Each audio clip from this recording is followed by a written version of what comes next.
The sun is just starting to set here. It's actually set in Highland Park. This is the first full day after a man with a legally purchased gun fired into the crowd. And the gravity of what happened here is beginning to settle in. Joining me now in Highland Park is Joel Kraus. He was at the parade. Joel, thank you for being with us. This is a hard day. For everybody else, things are settling down. For you, you're still processing this. You were here with your family, with your two little daughters. That's correct. Yeah. Where were you? You were down the road on the right side over there? Just on the left side here, just down about a block or so. What happened? We were enjoying the parade. We actually met some of our neighbors who were also there with their two children. So there were 4 young children there all together with us. And we were unfortunately right in front of a person who lost their life, Nicholas Toledo, who was the first person that we sort of noticed had been shot. So we heard the shots. We thought it was kind of someone using firecrackers, something like that, being pretty insensitive, and then turned around and saw that he had actually received some pretty graphic. I'm trying not to be too graphic, but 78 years old. Yeah. So and he was standing. And he's standing. He's right behind us. Right behind you.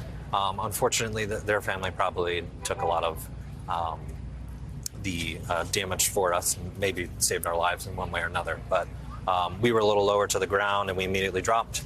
And I was just all about frantically trying to cover my children and just use my body to protect them. Literally, you and someone else who was next to you, you were both covering each of your children. And so I was trying to cover mine, and then my neighbor also had his 15-month-old in a stroller, which we put down, and he had the front side, and I was trying to cover the back as well. So together we tried to keep them all together and keep the kids as calm as possible and just wait for the shooting to stop. The images I have, the memories there, the bullets going through the trees and hearing it hit the leaves, just the screams, the shouts, the panic.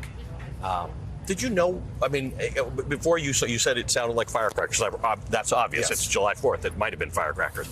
And everybody tells me the same story about then they realized it wasn't. Mm-hmm. And in some cases, it was because people were screaming, people were running. In your case, you saw a man get shot beside you, right behind you. And yes, we were feet away. And unfortunately, my children saw everything. So they saw everything. So my 7-year-old is processing. My 4-year-old is working through it as well, but it's just tragic to think about them seeing that, having to live. How do you give them answers? What can you even say? You just, the best way to do it is to just not sugarcoat it. Just answer their questions. Make sure they know that they're loved, they're supported, that we're here for them to answer any questions. Today it was a lot of her wanting to put together my 7-year-old. What happened? Where was mom? I was also there with my mother as well as my mother-in-law, so both of their grandmas were there. So the chances of them, they could have lost so much family all in one go. And that's not an abstraction, because you saw what happened next to you. So at this point, you and your neighbor, you're covering your children. You know that people are getting shot. And so you're thinking that bullet could be coming for your family, and what is it? You're hoping that if it comes for your family, it gets to you and it stops with you and doesn't hit your children. What a choice to have to make. What a thing to have to think about. Just cover your children so they don't die, but you might. Right. It's an experience I don't want anyone to ever have to live through, to ever have to. But they will. Think about that. But they will. And we will talk about this in another, maybe a week or 10 days. And that's the worst part about it, right? That it's almost every day. It is almost every day. In fact, numerically, it's a little more than that. Yeah. What do you do about that? It's come for you now. It's not an abstraction to anybody anymore. I'm angry. And I don't know what to do with it other than to channel it to something. So what that might turn to be, I don't know. It's been 24 hours. I don't know what I'm going to do. But there's so many things that need to be fixed and so many pieces, and they all need to be fixed at once. We have the tendency to want to fix one thing at a time, and you can't. You have to fix all of it. You have to put your energy everywhere. You have to chew gum and walk at the same time.